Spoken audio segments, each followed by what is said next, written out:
Hola mi gente, and welcome back to another video from the We Are Investing channel, a channel that is dedicated in investing and personal finance. On this video, we are going to be going over SOS stock. I know a lot of you guys have been asking to do a stock update on SOS. Well, this is my first time doing a video on this stock. I am not invested. I don't have any options. I don't have any call options, put options. I am not shorting the stock. I am not long the stock. This video is supposed to be 100% not biased, very objective. I'm going to talk about the good and the bad when it comes to SOS stock. So with that being said, before we proceed any further, you know the deal. Just like every other YouTuber out there, please consider hitting that subscribe button, ringing that bell if you haven't already, so that way you get notified when I release new videos talking about stocks. Also, smack, do whatever you gotta do to hit that like button. And please be aware that there is a Patreon for this channel where you get access to a Discord server of over 400 members where we talk stocks on the daily. You get early access to videos, and you also get to follow the portfolio in real time whenever I open or close a position I post on the Patreon. But enough of that nonsense. Let's really start talking about SOS stock. All right, first and foremost, let's take a look at the stock and the share price and how the stock has been behaving. Over the last month, the stock is still up 112.95%, even though it had a massive sell-off.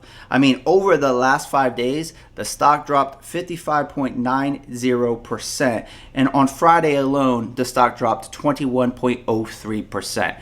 Now, we're seeing a market sell-off, but that is not the only reason why SOS stock is dropping. There was a short report for this company, for this stock, that is really driving the share price down. And we're going to jump into some aspects of that short report as well in this video. Now, this is a short report, and it's not an analyst lowering their price target for SOS stock. It is completely different. An analyst lowering their price target is not a big deal. A short report, on the other hand, can be a big deal because they are not saying that the stock price is too high.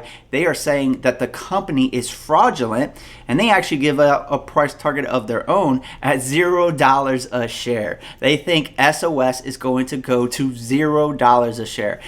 That is what they think. And also, they are talking their own book because they are shorting the stock. So if the stock drops, they benefit financially from that as well. So there is somewhat of a conflict of interest when short reporters issue short reports when they short a stock. But honestly, the same thing can be said when people like Cathie Wood or Chamath go on CNBC and they talk up their own stocks. They talk up the stocks that they are invested in as well. When those stocks go up, they also make money. So it happens on both sides here. It happens on the short and it happens on the long. So first, let's start with some good news with SOS and what could happen with this stock if these rumors, if the short report is false. Well, first, you have a major drop in the share price, and if the short report is bogus, then it's a great buying opportunity to get into a stock that has potential at a low price and really make money off of it. But if it is true, if the short report is true, you still have a lot of room on the downside, so there is still a lot of risk.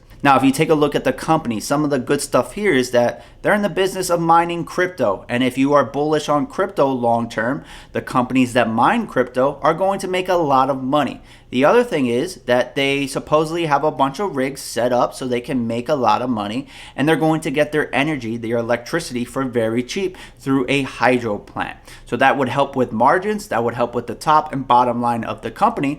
And that would make and in theory, that would raise the share price as well. Now, that is the good. Now, I don't know if that's going to happen. I don't know if the company's actually real or if it's fraudulent.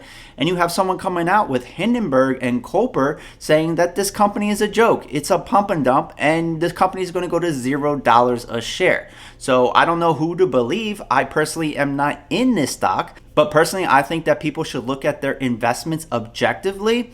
They should not fall in love with any given stock, and they should really do their own due diligence. Right now, what I see in the stock market is that stocks are starting to become teams.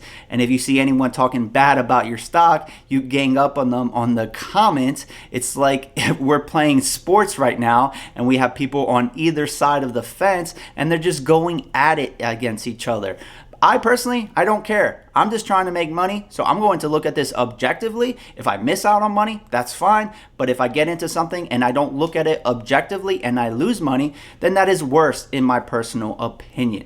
But what I will say from my personal experience is that when you see a drop from a short report, it usually takes days, if not weeks, for the stock to bottom out. It really also depends on how the company responds. Of course, the company is going to respond and say it's bogus, but if they don't provide additional detail onto why it's bogus, we might see a quick blip up in the share price, but typically it continues to fall. So you have to be careful here that you're not caught trying to catch a falling knife when you buy the dip and it just keeps on dipping and you lose money that way. So if you're not in the stock, what I would do is I would wait a little bit, let it play out and see where this goes. It could jump real quick, but usually it ends up falling back down again, and then it takes some time for the stock to reverse itself. Because once this news is out here and people know about it, it takes a lot to reverse the trend with the stock, even if that news is not true. And that is one reason why people can get very upset with short reports,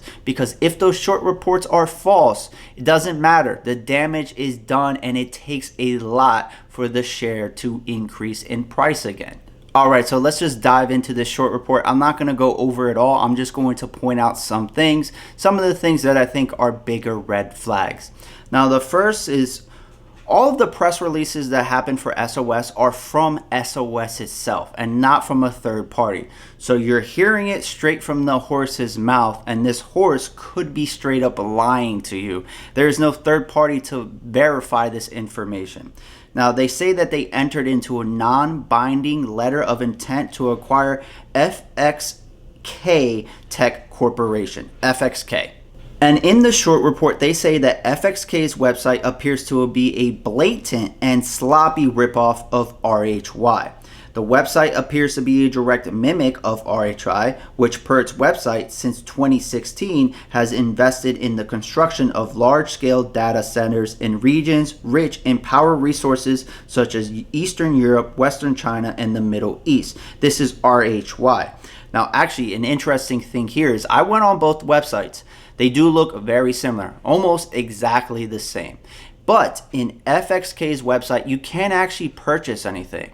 When you go to actually buy something, there is no buy button. It just gives you information on the product. However, on RHY's website, you can actually buy something. So it seems like it's a complete ripoff. I don't know if that's the true case, but from my eyes, it looks like the website is a copy of RHY. Another thing, and this image is being posted left and right, so many people are using this image in support of their argument that SOS is legit, is that the rigs that we see posted by SOS do not manage or do not appear to be those it ordered in the press release. These look to be different machines, not the ones that they publicly posted in their press release that they are using to mine crypto. Another thing that was pointed out was that the images of the mining activity for FXK on their website does not appear to be theirs as well. If you reverse engineer these photos, you can see that they are from RHY, the company, the website that they copied or they supposedly copied. Now, there's a lot more in these short reports, and I definitely recommend that you dive more into them. I'm not going to spend a lot of time because some of it might be fluff, some of it might not. I just think I wanted to provide some key things that I saw in this short report, and I'm going to end it with the number one thing that caught my eye, and this is insider trading for SOS stock. Now, if we take a look at the prospectus from February 18th, we can see that the major shareholders include Hudson Bay Master Fund, Anson Investment Master Fund. The names don't matter, but the number of ADSs, which are pretty much just shares, you can see the numbers here, and they're quite high. You have 1.6 million, 1.1 million, 379,000, 6.7 million, 2.57 million shares. Now, if we take a look at the prospectus from February 23rd, not much later, guys. We're going from February 18th to February 23rd. This was right before the offering. We can see that the number of shares owned prior to offering is far less. You got Hudson, the top three here went from, it went from 1.6 million, 1.1 million, 379,000 to 0. Intercoastal went from 6.7 million all the way down to 112,000, and Lead Capital went from 2.6 million all the way down to 190,000. Before the offering in the February 18th prospectus, it was a total of 12.5 million shares. Now it's a total of 302,000 shares. The way that this prospectus looks, the way that these insiders sold their position, it appears to me that they ran with their money. And that means it could have been a pump and dump. And that is a huge red flag in my personal opinion, because if this company is supposed to be good long term, if they are going to be mining a bunch of crypto with a very cheap cost for electricity, you think that they would stay long term. However, their actions here are pretty clear that they took their money. They are no longer invested like they were before. And if they believed in the company long, I believe that they would have kept their shares, even with the increase in the share price recently. Now that wraps it up, guys. Let me know in the comments down below your thoughts when it comes to SOS. If you have additional information, let me know in the comments down below. Tell me why I'm right or tell me why I'm wrong. I don't know how you can tell me either way, because I'm not telling you anything. I'm just providing you guys the information here. But anyways, let me know in the comments down below. Hit that subscribe button, ring that bell, and smash that like button. Join the Patreon where you get access to a Discord server of over 400 members. You get to follow the portfolio in real time, and you also get early access to videos. It's been real. It's been fun. It's been real fun. And this is We Are Investing. And together, we are invincible. See ya!